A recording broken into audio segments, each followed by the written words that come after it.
Hey guys, I'm finally doing a ranking video. Am I cool now? Most people watching this video probably grew up watching some kind of Disney movie. Personally, I grew up in the post-Disney Renaissance era. We're not going to talk about those movies because most of them are not that good. Today, we're going to go through all the Disney Renaissance films, from The Little Mermaid to Tarzan. These are widely agreed upon to be the greatest era of Disney filmmaking ever, which also kickstarted the Broadway formula of Disney films that we still see today. So, without much else to say, let's jump right into it, starting from the worst, going up to the best. Oh yeah, so I know The Rescuers Down Under is part of the Disney Renaissance, but I didn't watch that movie, and I'm not gonna watch that movie, and I don't really care, and if we're all being honest, you don't really care about my opinion about that movie. So, yeah, let's continue. Alright. Not off to a good start. They see how I glitter. I think everyone can agree that Pocahontas is the worst Disney Renaissance film. The music isn't all that great, minus one song. The visuals aren't all that impressive, minus one scene. The characters are all kind of awful too. I can't name a single character aside from Pocahontas and John Smith, and that's only because I had a 6th grade history class. Speaking of which, the depictions of what's going on during this time is, uncomfortable. The way they depict Native Americans feels kind of offensive. Like in this movie, Pocahontas literally speaks to a talking tree who magically gives her and John the ability to talk to each other. There's also this scene, which is just weird. I guess if you're into classic Disney movies, this might be up your alley. But to everyone else in the world, this is just kinda icky. Also, why does John Smith not have an English accent? Why is Mel Gibson the voice of John Smith? Come on, Disney. I alluded to this earlier, but the whole sequence of Colors of the Wind was actually pretty cool. But even that's nothing compared to the laid-back fun of Hakuna Matata, the mystical love of a whole new world, the gothic horror of Hellfire, the uplifting nature of Make a Man Out of You, or the yearning sensation of part of your world. The best that this movie has to offer is literally just the bottom of the barrel to the rest of what the Disney Renaissance has to offer. So yeah, anyway, fuck this movie, let's move on. So yeah, I don't like this movie because, for one, it's supposed to be called Hercules, not Hercules, because Hercules is Greek. Also, they left out my favorite part in the story where Hercules murders his wife and family. This movie is fine. Hercules' problem is that it feels like it's trying to do multiple things at once. It's an awful tone problem. Hercules is a weird character to latch onto. I couldn't tell you more about how much I hate the clumsiness being used as a character flaw. Also, some of the music isn't all that. I could go into more and more details of my problems with this video, but I'd just be plagiarizing Lindsay Ellis at that point, so just go watch her video. With all that all the way, let's talk about everything I like. Even though I mentioned earlier that I don't feel too strongly on the music, Zero to Hero and I Won't Say I'm in Love are both great songs. Megra and Phil are really funny. I also really enjoy Hades as a villain. Doesn't have any interesting motives or anything like that, but he's such a fun character to watch on screen. Okay, fine, I'm cool, I'm fine. I also really enjoy that this is the only Disney Renaissance movie that has its own unique art style, trying to replicate that of actual Greek hieroglyphics. This isn't entirely unique, and some animated movies have done this before, but it's still really cool. But yeah, this movie is just kind of aight. There's nothing great. There's nothing horrible or offensive like the movie before. It's just okay. Let's move on. Mulan is such a weird movie to talk about. For one, I really like this movie. So I'm in a weird position where I have to say, this movie good, but the other movie is just better. I really like Mulan as a character. The music goes dummy hard, especially Make a Man Out of You. Even the other music is really good. Mushu is pretty funny, even though Eddie Murphy has done better before. The action in this movie is also really fantastic, especially the mountain scene. But that's about it, I guess. Now this is where I start complaining. The villain in this movie fucking sucks. Out of all the villains within the Disney Renaissance, I think it's fair to say that Han is the most forgettable. He only has like 8 lines of dialogue. Also, the romance at the end feels kind of forced. Like, I would have rather have this entire moment cut out entirely, or at least have the rest of Mulan's friends here to say it's not romantic. Speaking of Mulan's friends, I'm not really sure about how I feel about them. Part of me really likes them, part of me finds them really annoying and hates them, but yeah, I'm not sure. So yeah, that's about all I have to say about Mulan. I'm really sorry, I understand that Mulan is a lot of people's favorite Disney movie, but for me, it's just a good, solid movie. I really love Tarzan. Honestly, I have no idea what it is about this movie I like. It just kind of feels nice to watch. I love the characters for this asshole. I love the animation. The action is also really good for a Disney movie which main focus isn't action. I understand a lot of people rank this movie lower on their list, but I don't really care. It's my list. Fuck off. One flaw I will concede to is the music. The use of Phil Collins' music instead of a Broadway type music is distracting to say the least. But at least it doesn't pull an El Dorado and go back and forth and not decide what it wants to do. And the music is still good, don't get me wrong. Son of Man fucking slaps. However, it just feels out of place. This is one of those movies that's just a guilty pleasure of mine, alright? Fuck off, leave me alone. I couldn't tell you enough how much I want The Hunchback of Notre Dame to be #1 on my list. The art is absolutely beautiful. It has two of my favorite shots out of all these movies, that being this one and this one. This movie probably has the best soundtrack, other than maybe the movies that are in the top 3. Out There is an excellent I Want song, probably the best in all of Disney. Heaven's Light and Hellfire are amazing showcases of the parallels of Quasimodo's and Frollo's relationship with Esmeralda, and I'm a sucker for gothic scores, man. The characters are all mostly pretty good. This movie also has the best villain in all of Disney, period. This movie is also really mature for a film gearing itself more towards children. This is a movie for adults first, and I don't mean that in the Deadpool kind where they show sex and drop F-bombs. This movie is mature with the themes it presents. It deals with internal versus external evil, also has themes of corruption, racism, and abuse. This movie takes 2 small moments in the film to show that Frollo is abusive to Quasimodo. Once in the Out There sequence, which I can't show because Disney was gonna cuck me, and this scene right here. Now you look at me. Do you think I'm evil? No, you are kind and good and... And a gypsy. And maybe Frollo's wrong about the both of us.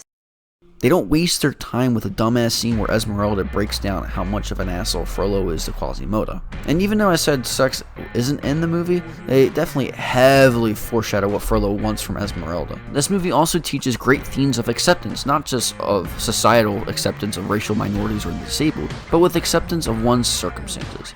The main conflict between Frollo and Quasimodo is that they both love Esmeralda. However, she doesn't return that love for either of them, and instead loves this guy. Frollo doesn't accept no for an answer and would rather have Esmeralda killed if she won't go with it. Quasimodo, however, respects Esmeralda's autonomy and is okay with her being with the man she loves and is fine with just being a friend. This film also gives a really honest look at the church. There are both good and honest people in the church who do great things and only want to help people, and there are also evil-ass people who use religion as a means of gathering power. This movie has everything to be not only the best Disney Renaissance movie, but overall best Disney movie of all time. But it isn't, and that's because this movie is just very flawed. Most people agree that the gargoyles are annoying. They're not funny, they're responsible for most of the tone problems in this movie, and they also bring the worst song in this movie. I don't have a problem with them as a concept. I think making Quasimodo talk to the gargoyles as a means of keeping him company would be quite interesting, but they move around, they fight people, and they just suck. But even if we take the gargoyles out of this film, there's still massive tone problems. There are 2 scenes that come to mind when it comes to the tone issues: Esmeralda's escape and the final bell tower scene. Esmeralda's escape goes on for way too long, and all the jokes and sequences really take you out when she's literally calling for justice for her people and save Quasimodo from getting tortured. The bell tower scene is also a weird Frankenstein's monster of a total mess. Parts of this is really serious and other parts are just really goofy. Admittedly, it is mostly serious, but still, shit like this really take you out of the scene. There's also this scene, which is kind of giving some Pocahontas flashbacks, if you know what I mean. Overall, this movie is really good, great even. However, there's so much holding it back from being perfect, especially when it's competing with the rest of the movies on this list.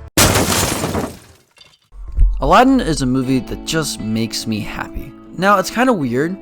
I feel like half of everyone really loves this movie, and the other half only really cares when Robin Williams is on screen. I think you and the audience could probably guess by the ranking of this movie where I personally stand on this. Aladdin is a really great character and honestly is really enjoyable to watch grow throughout the film, especially since I've actually grown up in the inner city.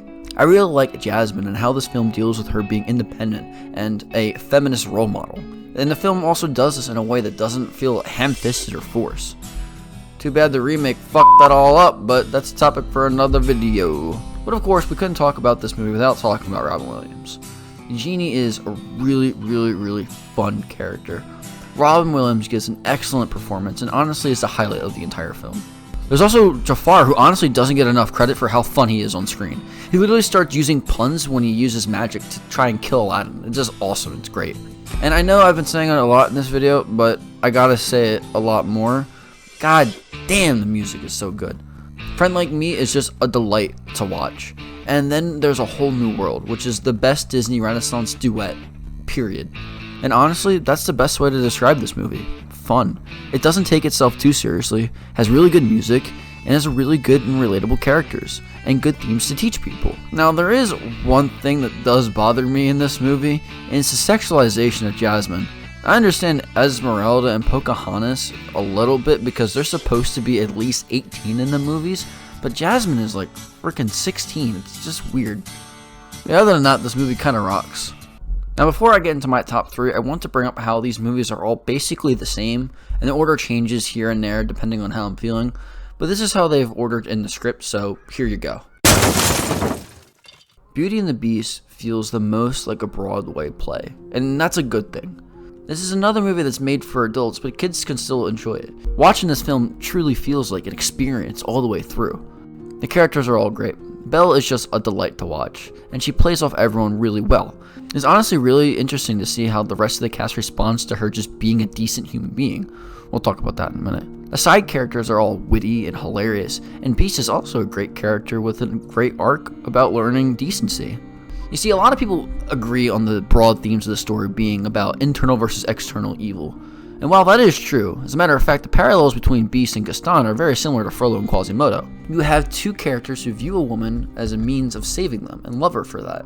And you have the other two characters who love the main girl but aren't willing to give her up or allow her autonomy. Eventually, the main character is willing to sacrifice for the girl, while the bad guy isn't and is punished for it. But this movie, however, goes further with the themes of basic human decency and how we ought to strive for it. Gaston is a facade of just a piece of shit, even though it will never get him the girl he wants. Beast was a piece of shit. Some of his actions are almost irredeemable, but he cares about someone and he's willing to change for her, and that's what matters. There are plenty of more parallels between Gaston and Beast we could go into, but honestly, I'd be here all day. There's also themes of forgiveness in this film, which is primarily what the relationship between Belle and Beast is. It's not for God's sake, it's not Stockholm Syndrome or about how people should love their abusers. I'm looking at you, Lily Orchid. And of course, we couldn't talk about this movie without talking about the music and the animation. The animation is absolutely gorgeous, from the beautiful set pieces, the vile but beautiful castle, to all the characters throughout the film in both the township and the castleware, to all the little things in the background that you notice. All the music is spectacular. Be Our Guest and Beauty and the Beast are just straight classics of musical talent. As a matter of fact, I think the Beauty and the Beast ballroom sequence just captures everything great about this film. There's a couple plot holes in this movie that if you want to nitpick, you could. Like, Beast was supposed to be like 10 when he got cursed. But honestly, who cares? This is also the only classic Disney movie that has no weird racial stereotypes that age terribly. So, yeah, good one, Disney. Now, originally, when starting this list, I didn't think The Little Mermaid was going to be this high. I initially thought it would be below Hunchback, but then I rewatched it, and I changed my mind on everything. This movie combines the beauty and intricate storytelling of Beauty and the Beast and the fun of Aladdin. Ariel is one of the best Disney protagonists ever. She's fun, adventurous, witty, charismatic, but also naive, stubborn, and flawed. And before you guys pull up and say, oh, Ariel's arc was all for a man, no. Now listen, I understand that everyone who likes The Little Mermaid has to defend this point against armchair critics. Oh, wait. Well, anyway, Eric isn't the first thing that Ariel finds from the surface, which fascinates her. It's implied that she's been collecting things for a long time and has been obsessed with this world which she wants to be a part of. She kind of has a story that a lot of young people can agree with. She's fascinated with something that she really has no business with, and because of her father being an asshole, she seeks out other ways of finding said things from, well, sketchier places. Speaking of which, I love Ursula. She's not overly complex, she's just a classic Disney bitch who just wants power. She has a very distinct personality that isn't drowned out in cartooniness. Now, that's not to say that complicated villains are bad, but it's nice to see realistic douchebags. I also really love Ariel's friends. Flounder and Sebastian are both awesome and honestly give some of the best interactions in this entire movie, period. The other side characters are fine. The visuals in this film are also stunning. The underwater set pieces are great, but also the town and the kingdom is nicely designed as well. This movie is honestly also pretty funny. It might be the funniest film on this list, as a matter of fact. I was actually surprised at how much I laughed when watching it. And goddamn, yet again, the music. Part of Your World, Under the Sea, Kiss the Girl. The music in this film is just great, very fitting, since this is what started the new era of Disney films. This is the beginning of the Disney Renaissance. And now, the moment you've all been waiting for.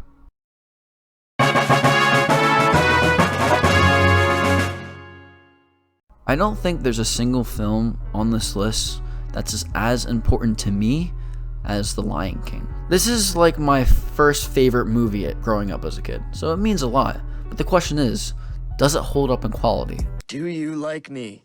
Yes. Definitely. Absolutely.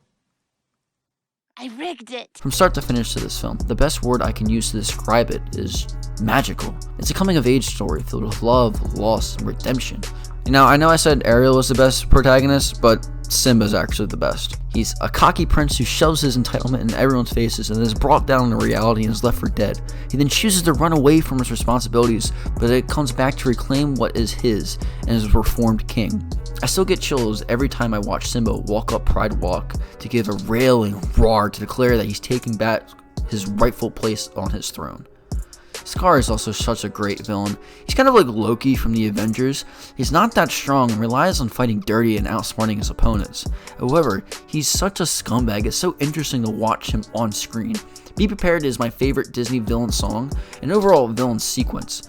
I also find his dynamic with the hyenas very interesting, and Scar's end is absolutely satisfying. Honestly, this is a movie where I like every single character. I don't have anything bad to say about them. And of course, there's the music. Every song on this film is great.